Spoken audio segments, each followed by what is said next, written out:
she created a slightly different from what they are. We talk, she names are not normal.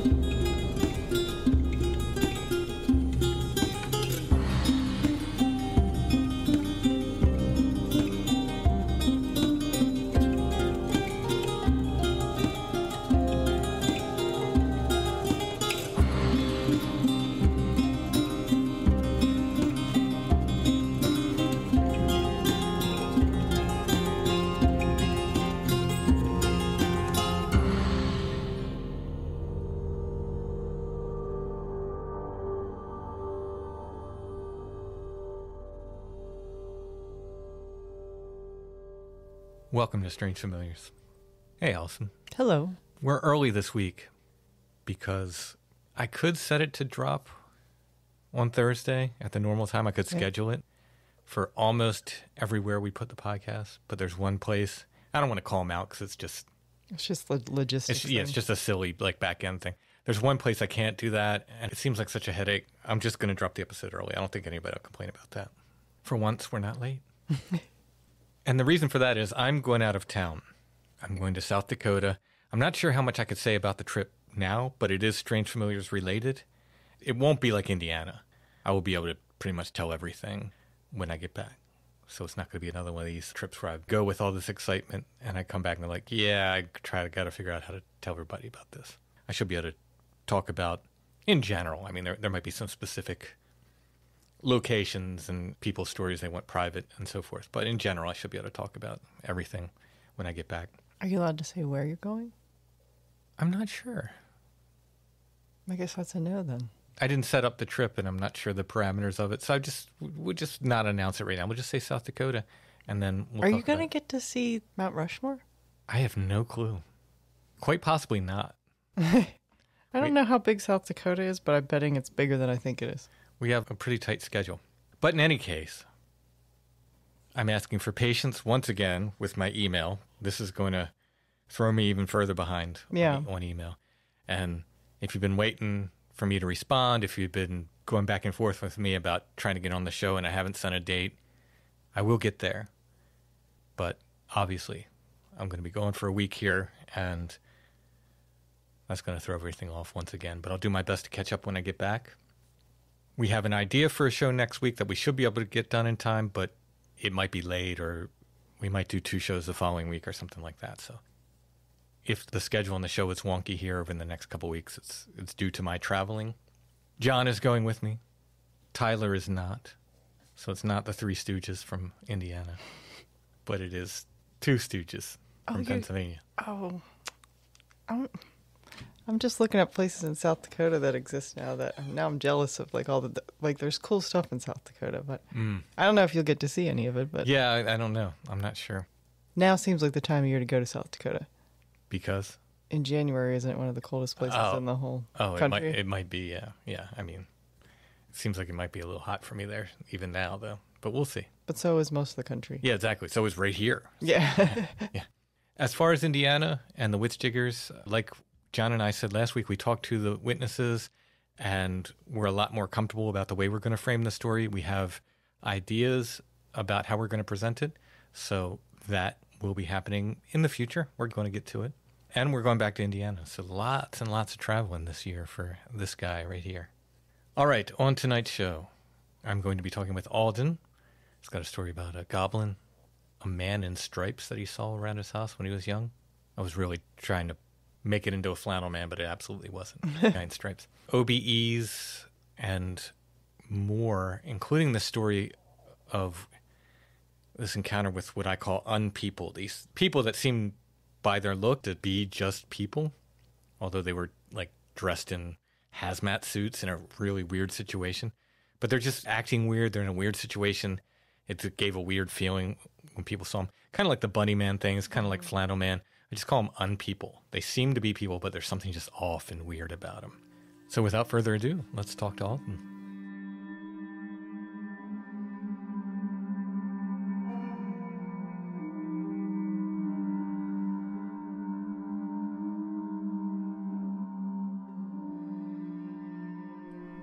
I'd like to welcome Alden to Strange Familiars. How you doing tonight? Good, good. How are you doing? Good. Thanks for having me on. It's a variety of things that happen to you. There's pretty weird stuff, which, hey, I'm down for it. This is Strange Familiars. This is what we're here for. Do you have any clue? Like, do you think they're all related, or do you think it's just random things that happened? Well, I think it seems a bit random, I guess. Like, it's kind of been small things throughout my life. And it's, I don't know, it was kind of hard for me to, like, almost remember all of it, like, until somewhat recently. I kind of, like, made, like, a big list of everything because I was thinking about it, and I was just like, yeah, I've had this and that happen, and then I was like, yeah, I should just, like, write all this down, and I was like, oh, it's more than I kind of thought. I don't know. You know, it's kind of hard, like... Yeah, no, that's common, though. Like, a lot of people, once they start writing stuff down, they're like, oh, yeah, then there was that other... I mean, it happened with me, too. I had forgotten stuff until I started writing my books and stuff. I was like, oh, yeah, I remember that thing from when I was a kid. Oh, yeah. Yeah, I think that's pretty common because, you know, some of this stuff is just, you file it away like any other memory, you know? Right. Yeah, it's like, it hides from you, kind of. I don't know. Weird, bizarre stuff. But yeah, I don't know if it's all related, really. Yeah, that's the true answer, right? Like, you know, it's like when people ask me what this stuff is, but the true answer is I don't know. You know, I have guesses what it could be. I have things I think it might be. In the end, I don't know. Do you want to start with the stuff when you were a kid and work forward, or how did you want to tell these? Yeah, I guess I'll just start when I was a kid. So I always had really weird kind of sleep stuff. Like, I had a lot of night terrors, and I would sleepwalk, like, constantly. Like, I tried to leave the house and stuff. I know that's, like, you know, relatively normal, but I don't know, lots of, like, weird sleep-related things kind of come up with this stuff, it seems. Sure. But the first, like, major thing was I was probably, like, 5, maybe. I lived in this apartment. It was this basement apartment. I lived in it with my mom, and I woke up one night and just kind of walked out of my room for no reason, really. And I look on the kitchen table, which was, like, kind of near my room, and there's kind of like a column, like a wooden column in front of it, sort of. And I just see this little, like, pig. It's just a pig. It's like a small cat-sized pig, and it peeks around, like, this column. It was standing on my kitchen, like, counter or table, I mean. And it had, like, this expression, like, it had, like, a smile. It kind of smiled at me. I know it sounds weird, but it peeked around and kind of cocked its head to the side and kind of gave me a smile. And I freaked out. I, like, was super scared. I freaked out. And I was like, oh my God, what do I do? So I just, like, went back in my room and fell back asleep. But yeah, it was super clear, like, was wide awake, everything. Do you remember it looking like a natural pig, or, and there's a reason I'm asking this, more like a cartoon character almost? It was cartoonish in a way. It looked realistic, but it didn't look like natural necessarily. Like, it wasn't just like someone let a pig in my house. It was like there was definitely something off about it. There was, like, an intelligence in its eyes, like, more so than a normal pig. I know they're relatively smart, I guess, but it looked very conscious and very, like, aware, and like, it saw me. I don't know, it had, like, this very kind of, just intelligent and conscious look, and the face looked a bit different. Like, it wasn't, I don't know, it had black eyes, like, kind of shiny black eyes from what I remember. But was it on all fours, like a natural pig would be? Yeah, I think so. I didn't see the back, like, legs, but it looked like it was on all fours. Okay, yeah. No, the reason I asked about the cartoon thing is I've had more than one person tell me when they were, young, they saw sort of like a cartoon. They said it was like a living cartoon. The smile is, I believe, in at least one of those stories. They said it smiled at them, and to me, that's particularly creepy. But yeah, that's extremely weird. Yeah. As comfortable as you are telling us, and you can be sort of general, when and about where was this happening? Yeah, this was probably like 2001 or something, and it was in a town called Bellingham, Washington. It's like kind of near Seattle. It's a kind of a sleepy town. I don't know. It's an interesting place. I know a lot of people like I grew up with also have weird stories from that place. It's kind of a haunted little town. But yeah. So tell me about this man in the striped shirt. You'd see him in the same apartment? Yeah, it was the same place. So this is like pretty quick. There's not like too much to it, but yeah, same apartment, like same time frame. I would see just out of the corner of my eye, it was just like a human like shape, and it was just I saw stripes. Like it was just the torso was just striped. That's all I could really make out. And that's kind of all. But yeah, he would just pop up like, and I would see it, and like I pictured like one of those cartoonish like prison like suits from old movies and stuff. Yeah. So I just always thought it was like a prisoner guy or something, and like I don't know, he never bothered me really. It was just like, yeah, I would see him at the corner of my eye and be like, oh, there's the guy, there's the prisoner guy again. Wow. And I told my mom one time, and she was like, oh, okay, whatever. Yeah, but do you remember the stripes being black and white like that? Yeah, it was black and white, and that was like the main kind of feature of the whole thing. Huh. Yeah. I want to say, I want to turn into a flannel man the way Bigfoot guys turn every, people see whatever in the woods. They're like, yeah, I saw a giant chicken in the woods. And the Bigfoot guys be like, you sure it wasn't Bigfoot? You sure it wasn't flannel man? No, but maybe it's a flannel man who got in trouble and they made him wear the, put him in stripes. Yeah. I need to change of disguise quick. Did it ever, like, confront you or do anything? Or it was just one of these things where you just catch it quickly and then it's gone? Yeah, it was just no interaction, just kind of watching me, I guess. I don't know. I got the feeling like he liked to, like, watch me, not necessarily in a creepy way, but, like, maybe he just liked watching a kid just doing kid stuff and, like, being lost in his imagination, I guess. I have no idea. If you had to, I know this was a long time ago now, if you had to guess how many times you saw him, could you make a guess? Like, I guess 3 or 4 times, yeah. Okay. Yeah, apartments are weird places. People think you need an old Victorian mansion to have hauntings and stuff, but we get a lot of stories from apartments. Yeah, totally. I've had way more, like, most of it is from apartments. I lived for a while in an actual house, and, like, that was the least, like, haunted place in the world, I think. Yeah, I mean, well, they are, by definition, liminal places. People don't tend to live in apartments forever. They come and go. Yeah, for sure. Next, I ended up, it was the same, like, house. It was split up into apartments, but we moved up into, like, this upper area, and it was one night, I woke up, I think I was sick or something. I might have been, like, sick. I don't know. I kind of was sick a lot, sickly child almost, from what I remember.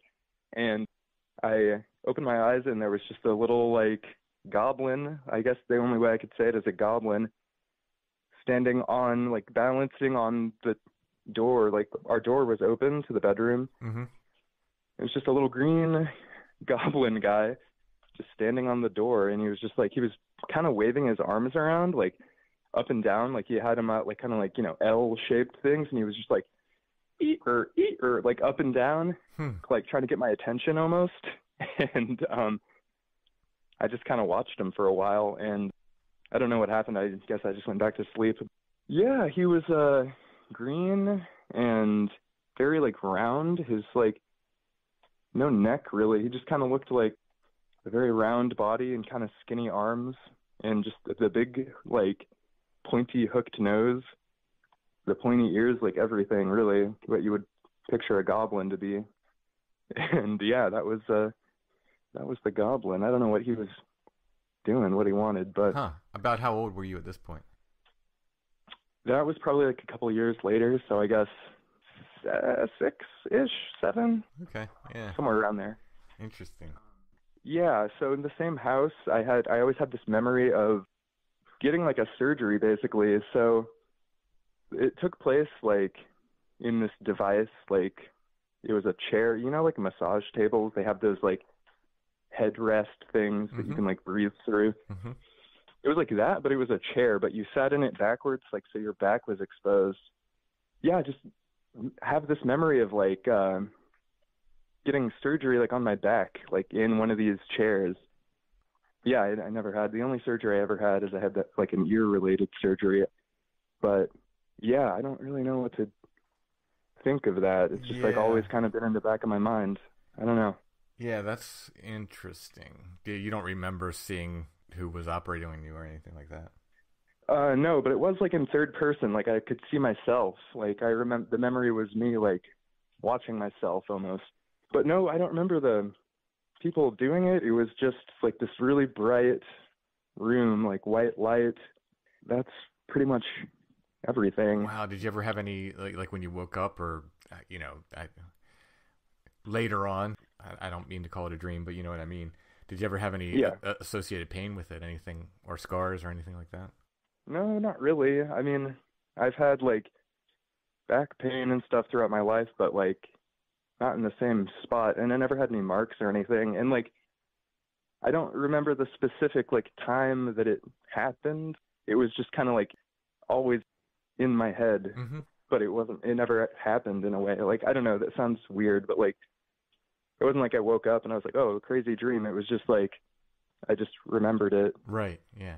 You mentioned these out of body experiences. Do you think this was some kind of weird OBE thing where you were, I don't want to suggest abducted, but where you were in some other place kind of thing? It could have been. Yeah. I don't remember having like any of these OBE type things until later, but it's possible because I've had them like a lot throughout my life. So these are involuntary OBE experiences? In other words, you just find yourself out of body? It's not something you tried to do? I have tried to do it before. Like, it's a mix. Sometimes it happens. Like, I'll just kind of end up, like, popping out of my body. And I eventually kind of learned how to, like, do it not on command, but I would feel it happening. So I guess it was kind of involuntary. So it would, like, I would feel this kind of tingly buzzing sensation. I kind of learned how to like focus on it, and I learned how to sit up out of my body and stuff, but it would just kind of happen. Like I wouldn't choose to do it. I would kind of choose to like go along with it almost. Interesting. Yeah, weird. Yeah, the buzzing. Another weird thing about the OBEs was my face always like contorted when I got fully paralyzed. Like I would always feel my face contort, and it would just be locked in this weird kind of like, I'd always have my teeth bared, full like snarl. It was really weird. It was like, that always happens with them. Huh. And I'd like be pressing on my teeth like so hard with my tongue that I thought I was going to like pop my teeth out of my head. Oh, wow. Another thing is I'd get this strange kind of emotion when I would go out of body. Like I felt really, what's the word? Like mischievous, I guess. I don't know. I wanted to, I guess, cause a ruckus almost. Like I just felt like very wild, trickster-ish. I almost want to say like animalistic, like I had been like freed from like a cage or something, and I just wanted to like run around and just, mess everything up. So going along with that, the first true like moment of that was one of my like sleep terror type things. I got woken up in the middle of one, and I could feel like myself, like my body, like I could feel myself screaming and like thrashing around and stuff, but I was totally disconnected. No like emotion or anything, like, and I just felt like I was like floating, but it was like my body, I knew I was flipping out. And that was like the earliest, the earliest one. And then next, we get into kind of when I started to figure out sort of how to like let it happen. I was living in this place.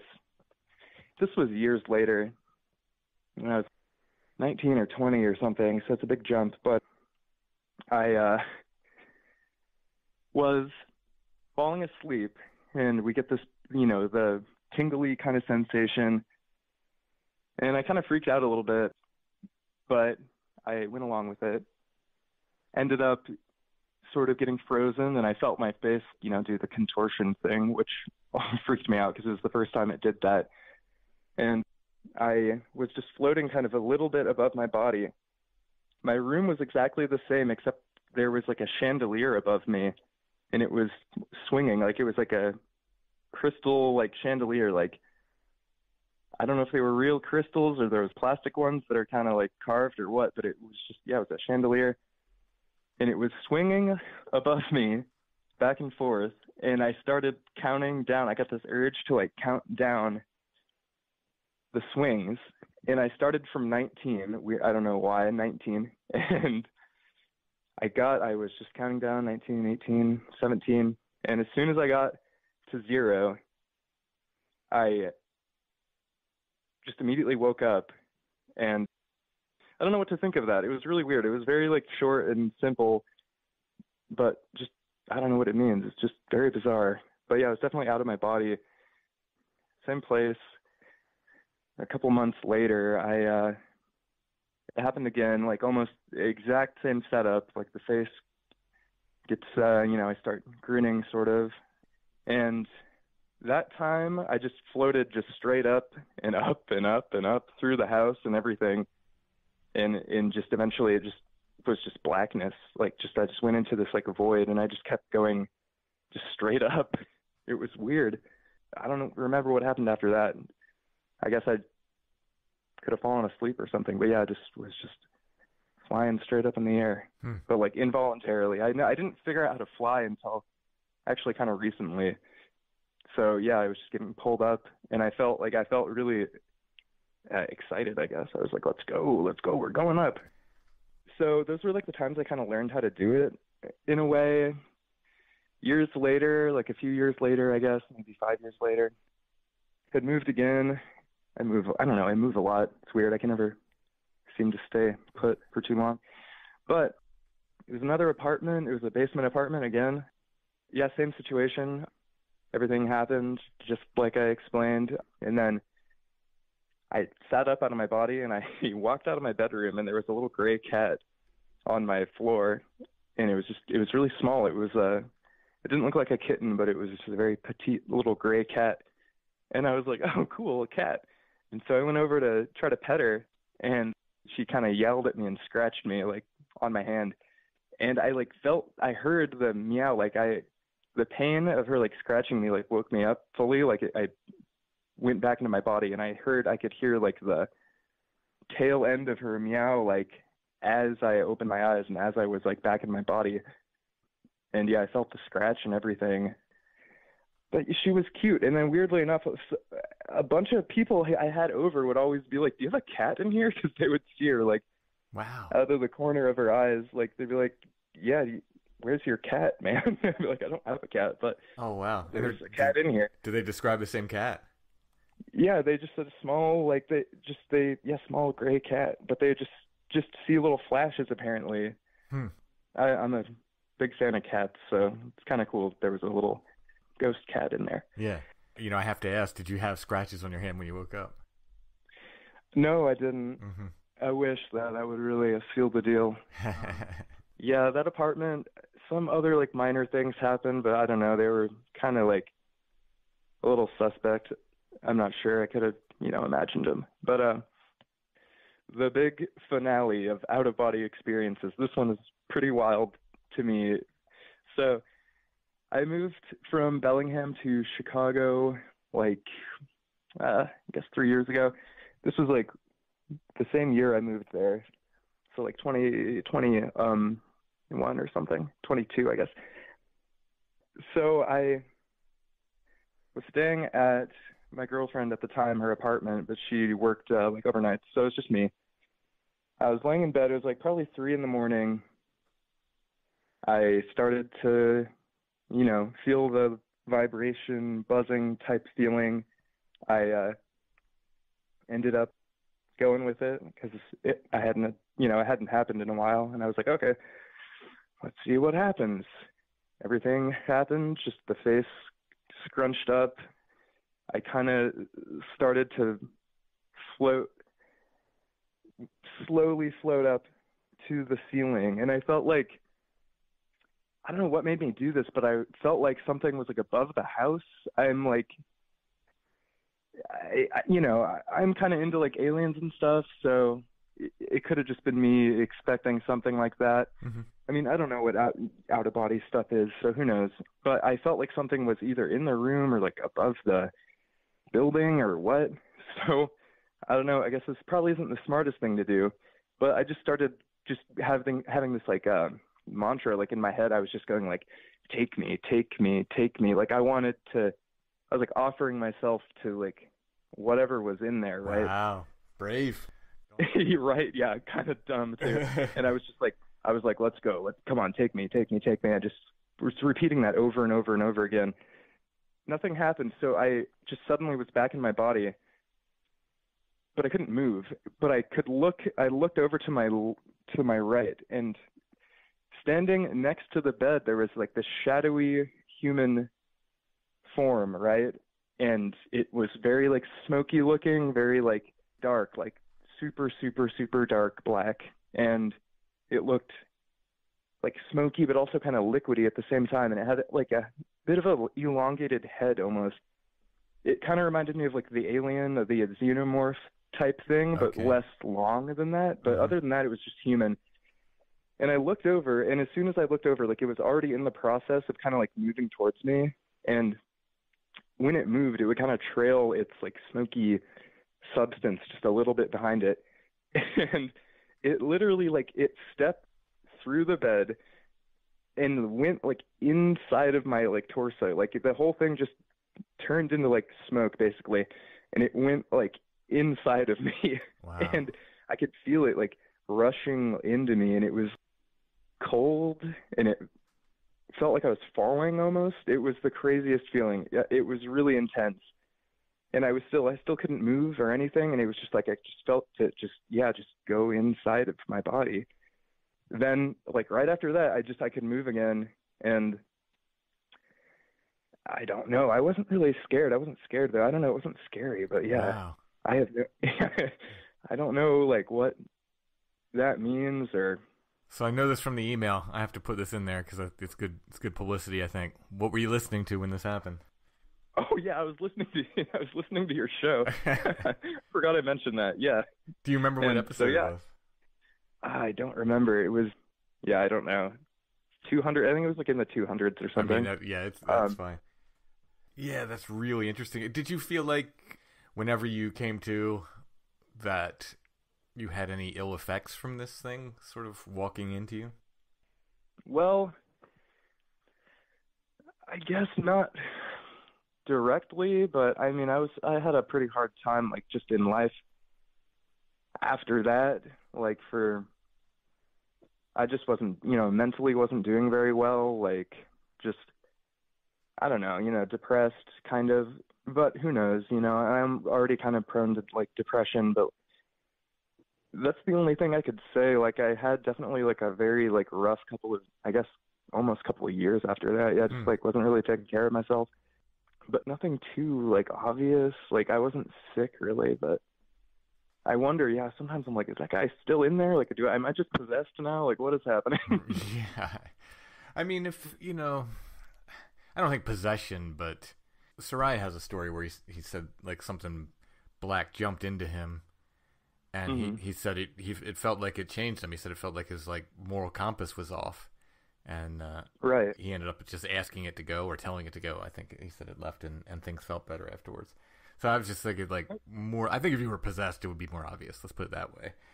I think. Yeah, I could like turn my head all the way around and stuff like that. I think there'd be weirder, scarier ththings happening maybe, but who knows with this stuff? Does your life feel settled now? Let's just say that. Like, do things seem better now?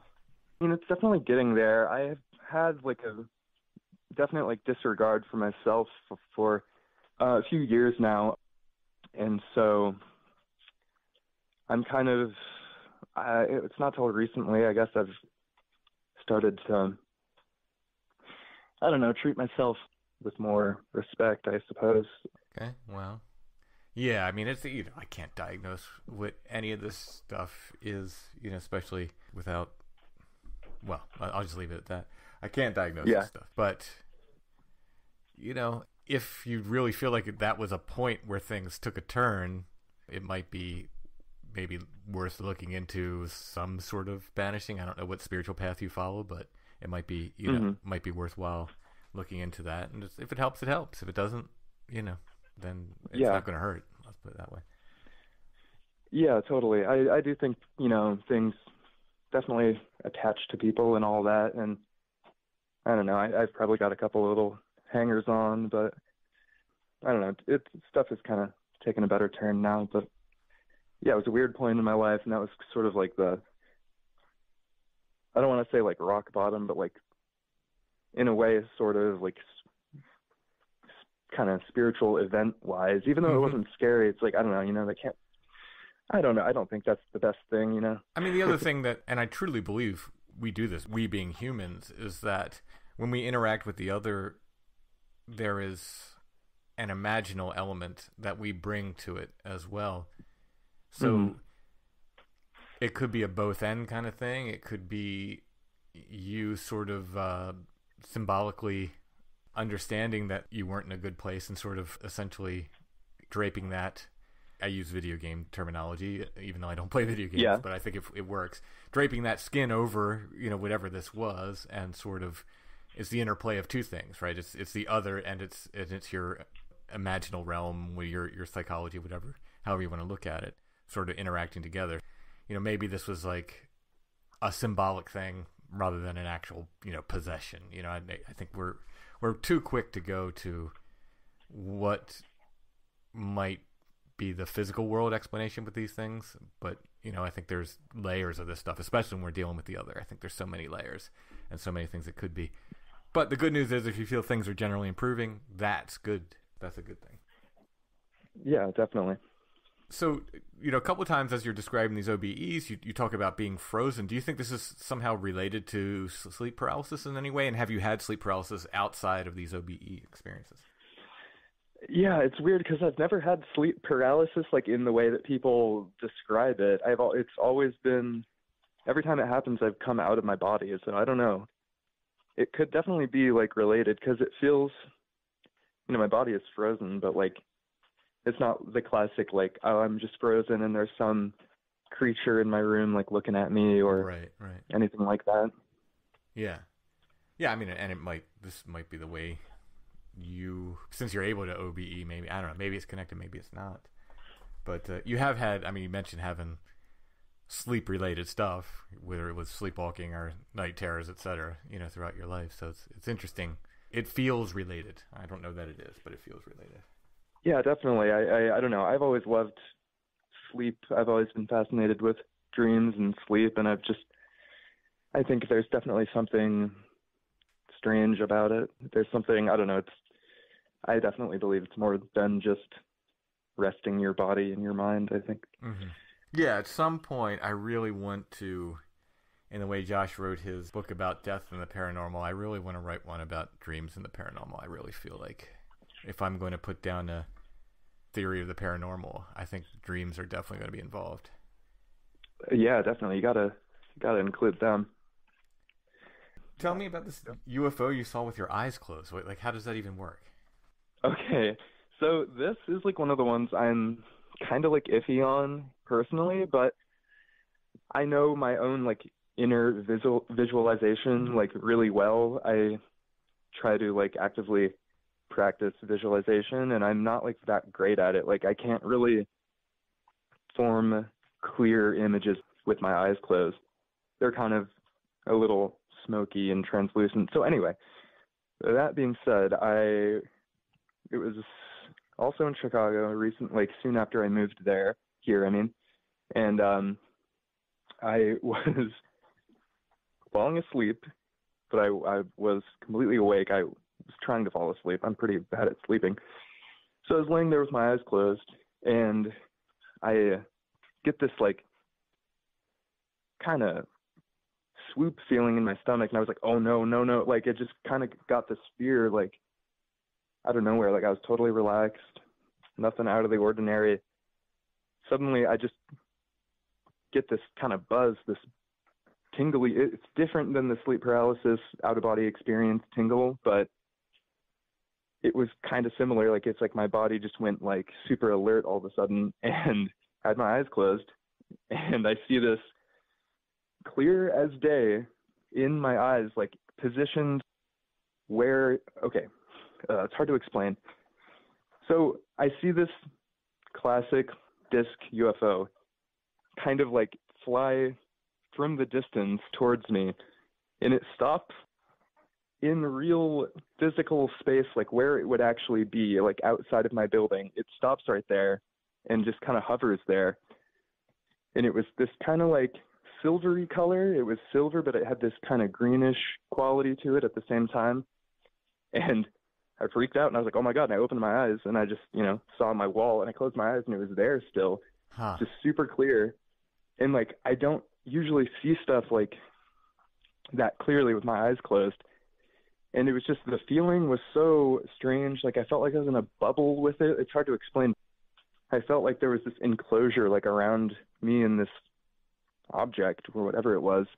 It also, the way it flew was this kind of like, it was the weirdest way. It was like this zigzaggy pattern. Like, I don't know how to explain it. It was like really quick, like really short little like zigzags, like back and forth, just like, but it was like, it wasn't dramatic though. And it also kind of like, it was like it spun sort of like awkwardly, like slightly off. Like it wasn't perfectly smooth. Like the edges were kind of going up and down. Yeah, I don't know what to think about that. It just stood out because I was like, I never see stuff like that. Like, I mean, have you heard, in general with the UFO, what they call the falling leaf motion with them? No. Oh, yeah, no, that's a thing. Oh, really? Yeah. They describe it as a falling, but that, zigzag would apply too. That sort of back and forth. Oh, weird. Kind of zigzag. Yeah, it's definitely a thing with UFO sightings. Yeah, it was odd. 'Cause I don't know. It stuck out to me. It was so distinct. Yeah. Strange. If I was a certain brand of UFO person, I would be suggesting you get regressed because of all this stuff. Now, I've been warned against it. Several people who I respect, including Jeff Ritzmann, who's one of the people, may he rest in peace, one of the people I respect most in this field, warned me against having it done myself and said it's not reliable. But that did not decrease my interest in having it done. With sort of like knowing that, okay, it might not be reliable, I'm still interested in, if I could find the right person, I'd be interested in having it done. Yeah, totally. Before doing it, I would read all the caveats out there, and there are many.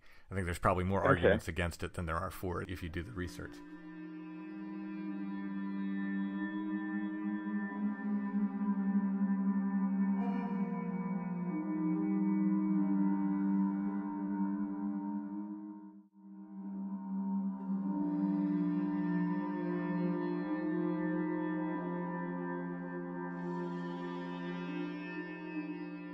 This painting experiment ritual thing. So this was like 2020, like right before quarantine really kicked in. And I felt I was more into, I guess, what you call like ritual magic. I was kind of trying it out, I guess, more just like sigil magic, I suppose.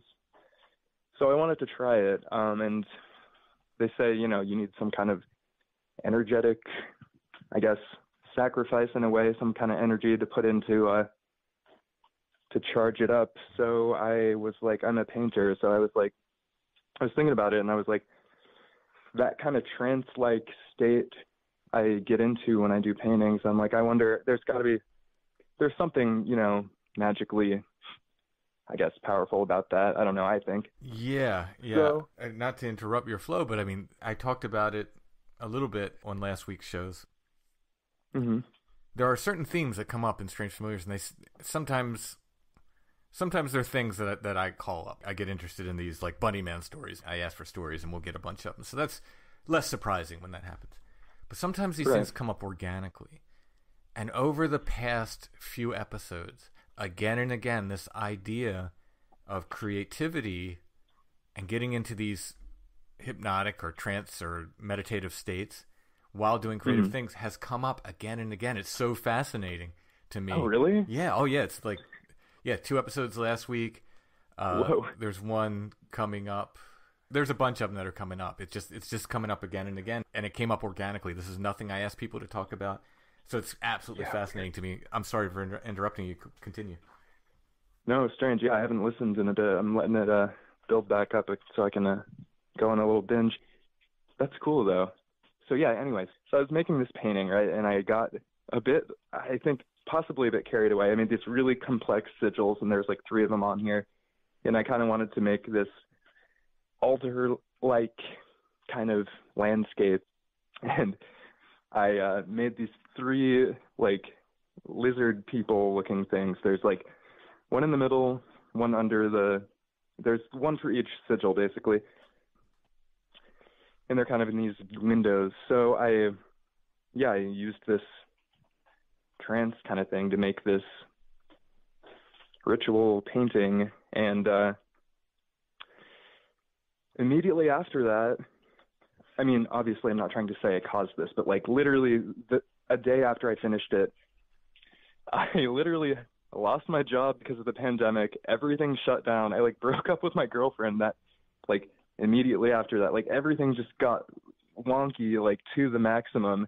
Had to move and all kinds of stuff. I mean, it wasn't bad. Like I wasn't upset really. It was like all stuff that kind of had to happen, and it was good in the end, but it was just bizarre. Mm-hmm. Nothing I like was intending to happen actually happened. Like it was just a major like left turn out of nowhere almost.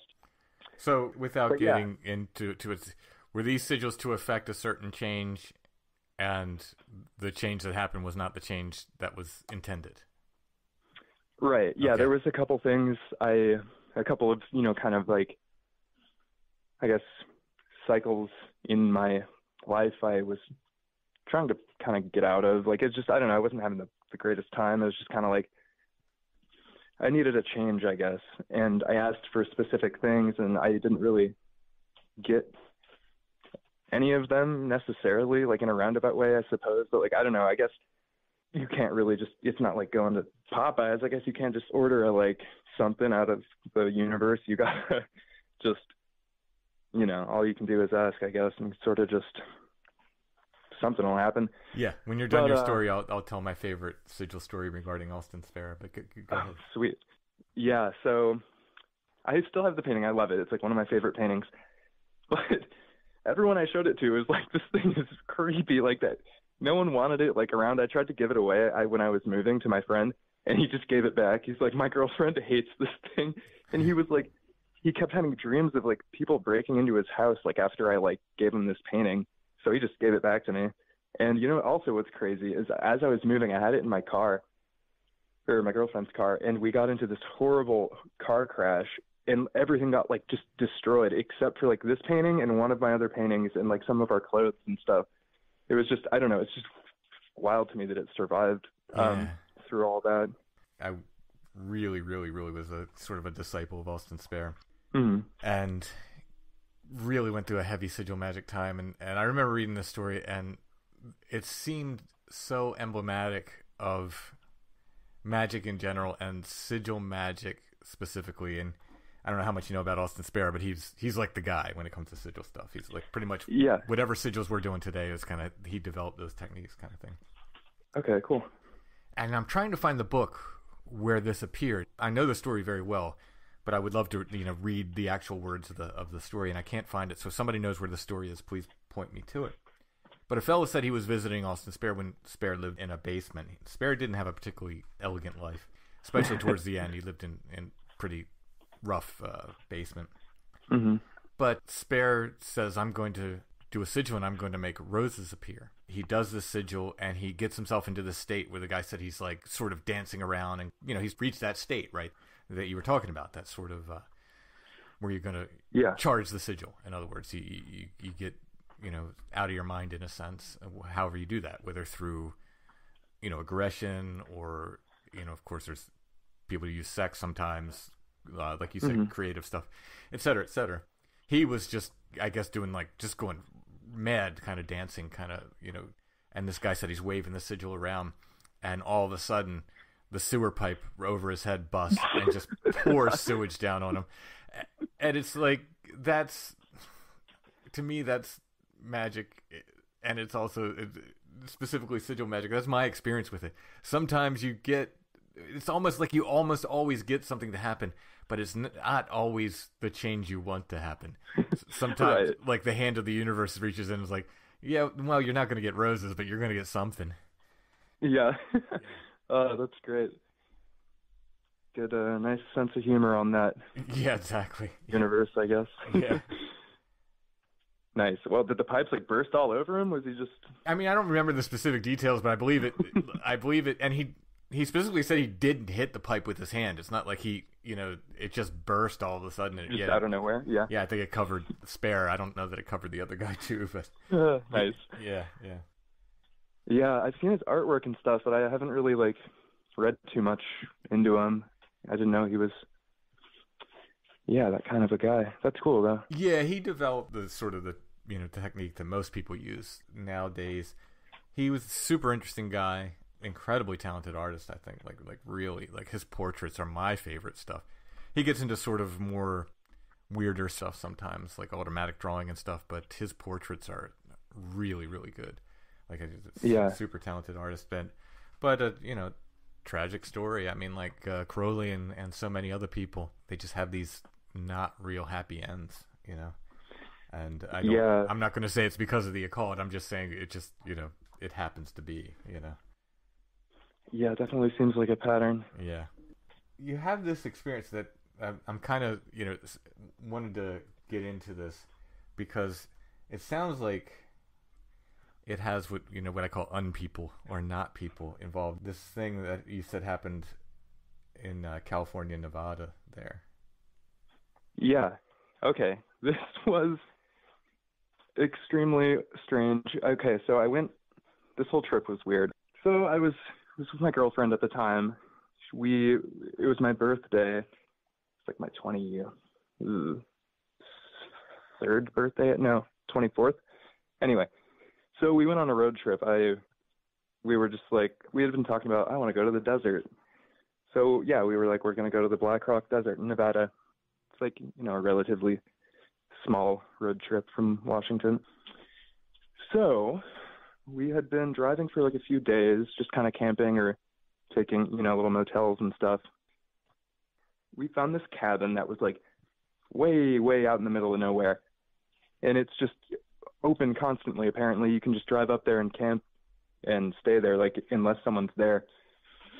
And it was kind of getting late, so we were like, let's try to find this cabin. Like, it wasn't late yet, but it was going to be late by the time we got there. So we were like, all right, we got to get our supplies and stuff. So we were in Northern California, like northeastern California, and we drove through this town it's not even a town, it's like just this tiny, it's like a ghost town pretty much. It's called Cedarville. So we drove through this place, and it's all kind of built on this one like big S-shaped road. It's kind of like parts of it are like a dusty road, parts of it are cement.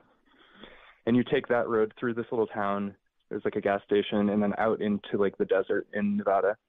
And so, I'm kind of nervous. I don't know. I'm kind of getting nervous. So we were driving through. We stopped to get some supplies. We drove out into the desert and then just turned back around. And we had to go get something else. So we just kept going back and forth. And, like, we couldn't leave. It was the weirdest thing. Like, every time we tried, we would just end up having to go back for some reason. And we were there for like hours, like until it got dark. It was the weirdest thing ever. Like, I don't know.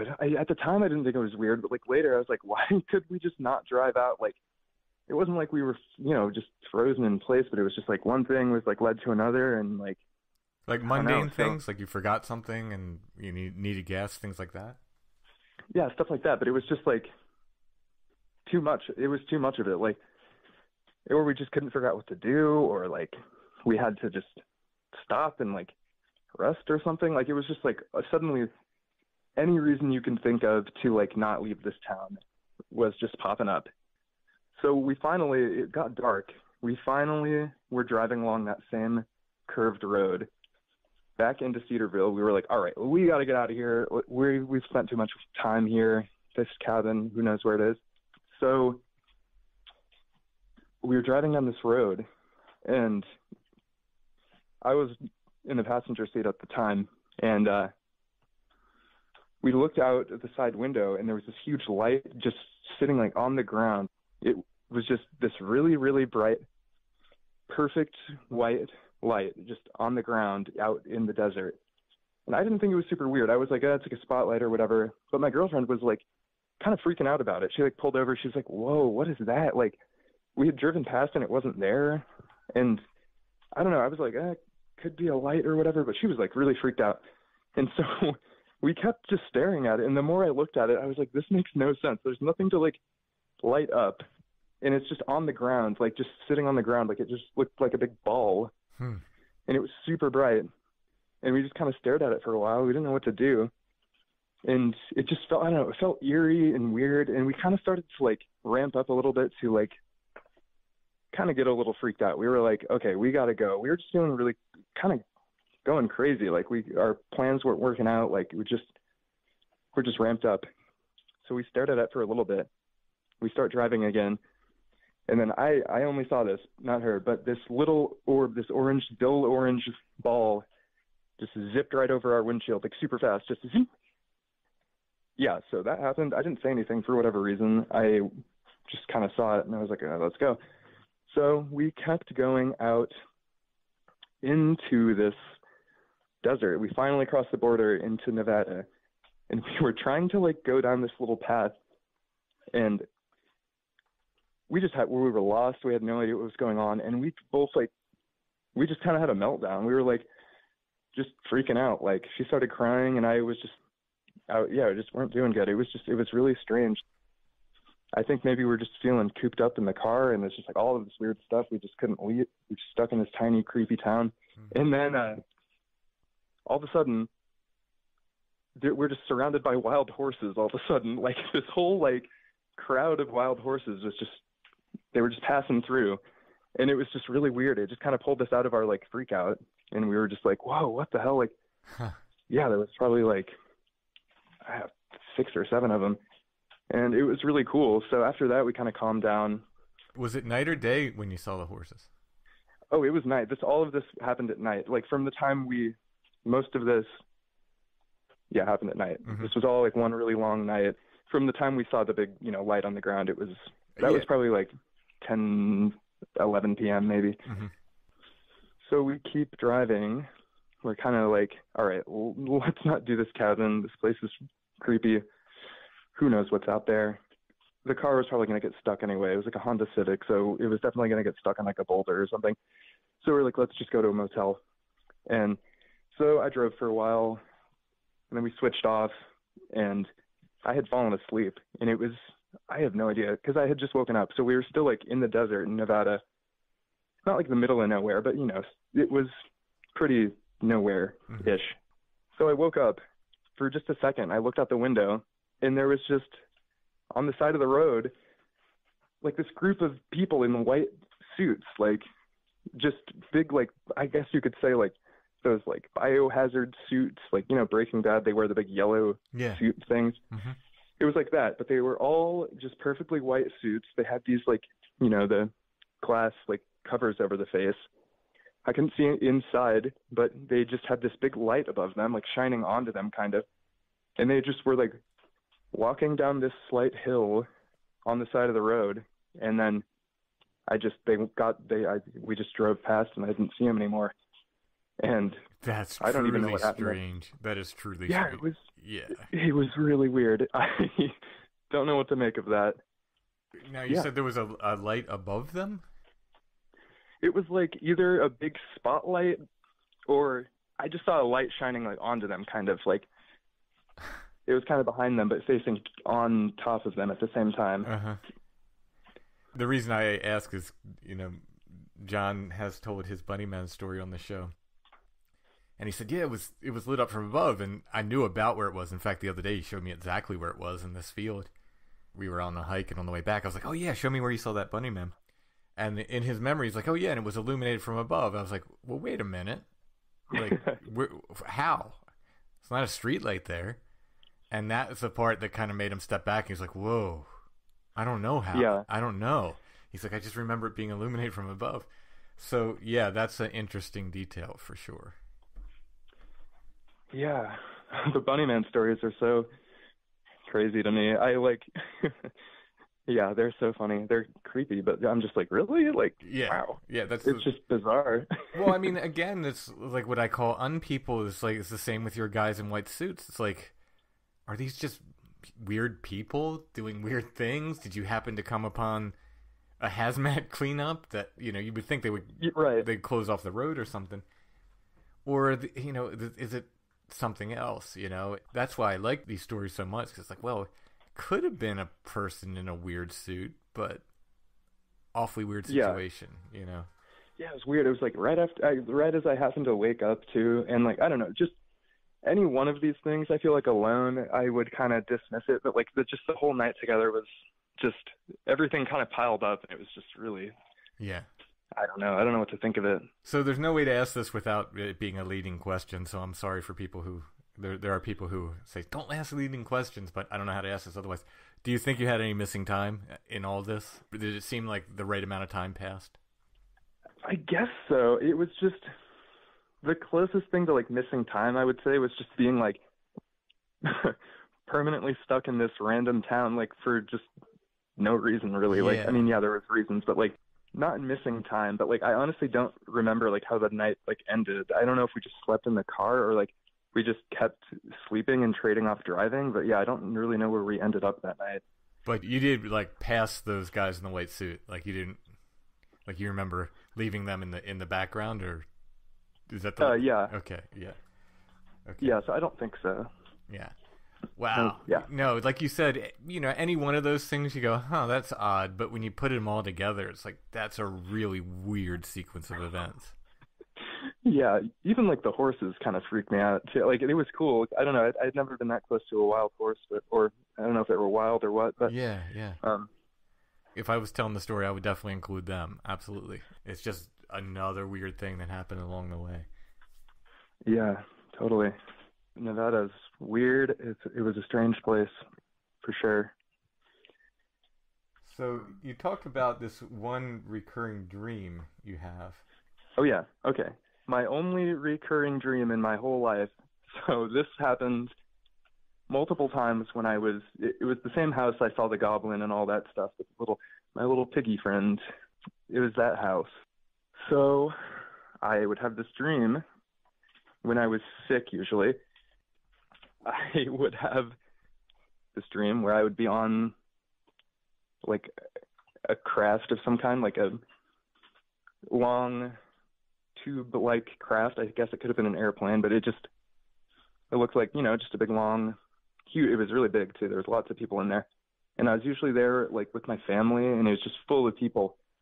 We would just be on this thing flying around, and I would end up basically, we would all fly into this like the surface, this area, or I don't want to say planet because who knows, but it was this volcanic like area, these huge mountains. So we would fly over this landscape, and then we would go inside of this giant mountain. There was like this huge gate thing that would open for us when you go into this giant hall, and it was just massive. There was like big enough to fit this huge craft plane. When I was a kid, I always imagined it as being a submarine. That's just what it made me think of. And it was this brass color, like this rusty almost color. We would go into this mountain, and it was all red. All I can really remember is there was fire. It was all red. There may have been like big like drapes, like big red drapes, like on the walls, like all the way up to this huge, this giant chamber. And there was these two giant lizards sitting on thrones, like awaiting our, like, I guess, arrival. And they were just huge lizards, like way bigger than this thing I was flying in and everything. And I just got this horrible feeling, like I knew that I was basically taken like as a slave, essentially. Like I was like, this is it. This is my life now. Like wow. I have to work in this like mountain until I just die, pretty much. And that was it. Yeah. And there was always a weird noise playing in the background too. It was this like just like a rushing kind of humming noise. There's like a drone sound. Yeah, it was really scary. It always scared me. And just this feeling of just doom, like I'm just subject to these giant evil lizards now. Wow. Like how often or how many times do you think you had this dream? I would say not super often. I would say like 3 times probably. Mm-hmm. But still, like, I don't know. I've never had a reoccurring dream. This is the only one. And it would always be the exact same dream. Like no deviation at all. Yeah. And interesting. Have you connected these lizard people with the lizard reptilian things in your painting? Yeah, actually, I don't know why. I've always been a fan of like reptilians. Like, I don't know why I've always kind of been drawn to them. Like, I just think they're cool looking, and I don't know. I like them. But yeah, there's something going on there for sure. Interesting.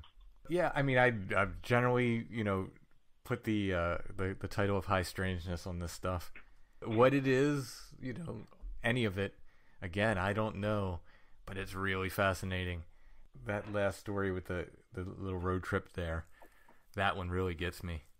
Yeah, it gets me too. Yeah, there's definitely some high strangeness happening there. Really, really cool stories. Thank you for telling your stories, Alden. Yeah, thanks for having me on.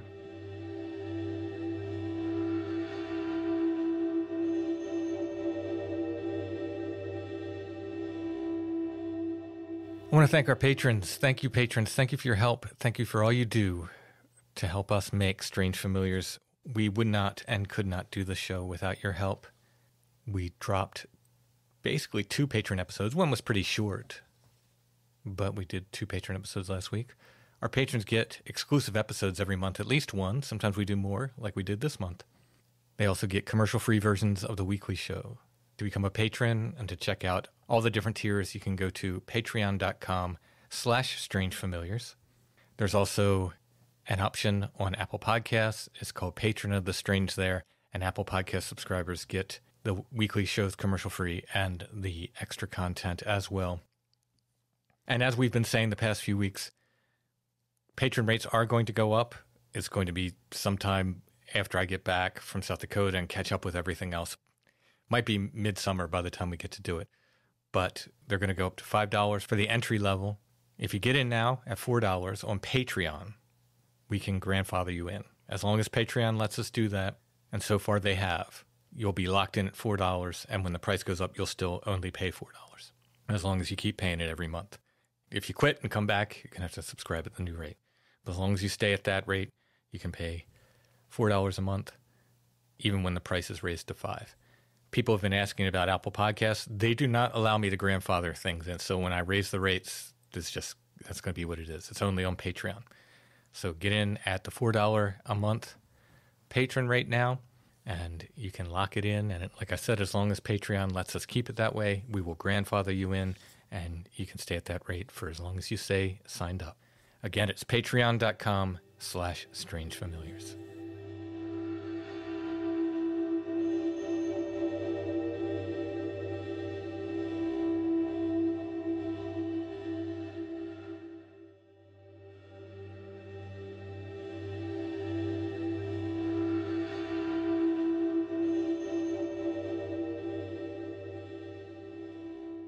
I recognize this thing. Looks just like the one we had last week, except it's a different color. You're pretty perceptive. It's a Degenhart glass owl. It is. I listed a few on eBay, but this guy I have not listed yet. And to me, like, it's not a color that I would normally sort of gravitate to, but he's. They're all cool. Yeah, there's not one of these colors that isn't cool. But I like the fact that it's sort of like opaque and translucent at the same time. That's one of the qualities I like about these. Oh, it's almost like it's coated in ice. Yeah, that's what it is. You can kind of see like the clear around the edges. Yeah. Of it. Yeah. And maybe that's why like there's a different one that's like a blue that I listed on eBay that to me just looks like a freeze pop. It looks like a blue freeze pop. Mm. So that's what I put it, and I'm sure someone on eBay will write and correct me. So the owl sold last week. We'll put another one of these owls up. This isn't going to be the only thing that we offer, but no. Since you have a bunch right now, we figured we'd do another one. I'll also link the eBay store if people want to bid on the ones you put up there. Got another shot to get one of these Degenhart glass owls. This will be our curiosity of the week. We'll put a photo of this owl up, and if you click on that, it'll take you to our Etsy shop where you can purchase this and other curiosities of the week, those that are left. While you're at Etsy, check out my books. If you get them from Etsy, they come signed. There's artwork there, prints and originals, including the original art for this episode. Strange Familiars t-shirts, patches, stickers, mugs, and more.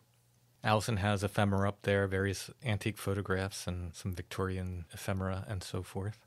Check it out. Again, our shop name is Lost Grave, but if you type in Strange Familiars, you should see our stuff come up. And hey, if you order from us on Etsy, it helps us keep making the podcast. So thanks everybody who's done that. All right, that's it for this week. We'll be back soon with more Strange Familiars. Again, everyone, please be patient. I'm going to be very, very backed up with email and other correspondence after South Dakota.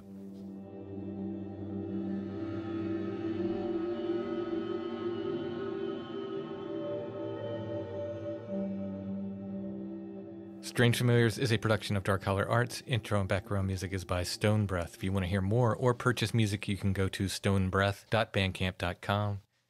We're on Facebook, facebook.com/strangefamiliars. The Strange Familiars Gathering group is there as well. We're on Instagram @strangefamiliars, one word, no underscore. For Strange Familiars merch, it's strangefamiliars.com/merch. And you can always find us at strangefamiliars.com.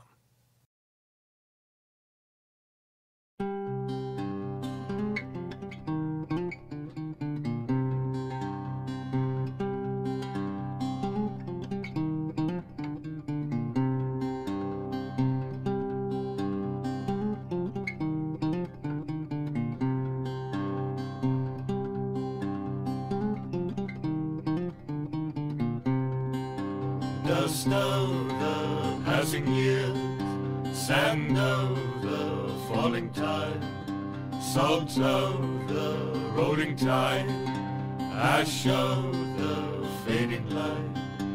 Now it's settled all on the winding path we tread. Still, it cannot tarnish or dull the silver thread.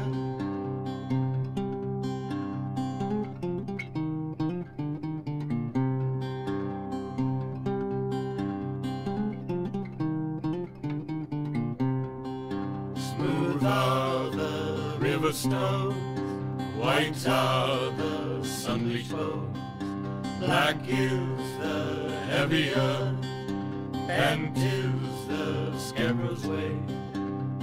Now all are gathered beneath our searching feet. Both rhyme and reason are defined as we see.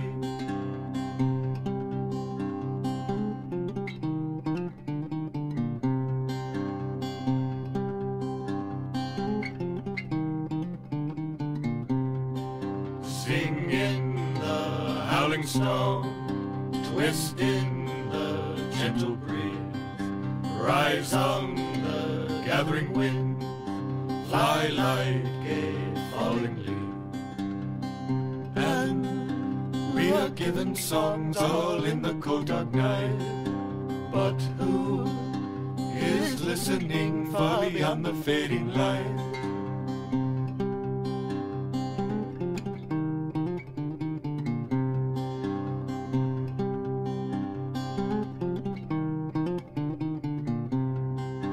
Dust of the passing year, sand of the falling tide, salt of the rolling tide, ash of